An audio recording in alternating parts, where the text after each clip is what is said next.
அனைவருக்கும் வணக்கம். பள்ளி கல்வித்துறை பார்த்தோன்னா, ஒரு அதிர்ச்சி தகவலை பார்த்தோன்னா தெரிவிச்சிருக்கு.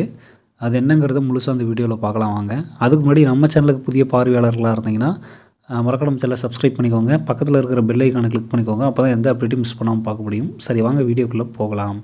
அதாவது என்ன நியூஸ் அப்படின்னு பார்த்தீங்கன்னா, அரசு பள்ளியில் பயில ஆர்வம். தமிழ்நாட்டில் உள்ள அரசு பள்ளிகளில் கடந்த 7 நாட்களில் 41,931 மாணவர்கள் சேர்ந்துள்ளதாக பள்ளிக்கல்வித்துறை தகவல். 1ஆம் தேதி மாணவர் சேர்க்கை தொடங்கியது. அரசின் நலத்திட்டங்களை மக்களிடையே கொண்டு சென்று விழிப்புணர்வு பிரசாரம் மேற்கொள்கிறது பள்ளிக்கல்வித்துறை அப்படிங்கிற செய்தி பார்த்தோன்னா வெளியாயிருக்கு.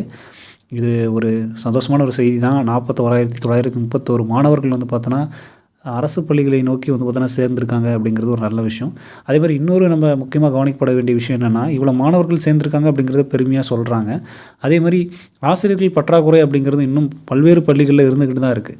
ஸோ அதையும் கருத்தில் கொள்ளக்கூடிய ஒரு விஷயமா இருக்குது. இவ்வளோ பிள்ளைங்க சேர்றாங்கன்னா அதுக்கேற்ற ஆசிரியர்களை கண்டிப்பாக நியமிக்கணும். அதை நியமிச்சிருவோம் அப்படிங்கிற மாதிரி தான் சொல்லியிருக்காங்க. கண்டிப்பாக அந்த 2026 ஜனவரிக்குள்ளே எல்லா போஸ்டிங்ஸையும் கண்டிப்பாக ஃபில் பண்ணிடுவாங்க. மேலும் இது மாதிரியான டிஆர்பி மற்றும் பள்ளிக்கல்வித்துறை சம்பந்தமான உடனடி தகவல்கள் மற்றும் அப்டேட்டுகளுக்கு நம்ம சேனலோடு இணைந்திருங்கள். நன்றி.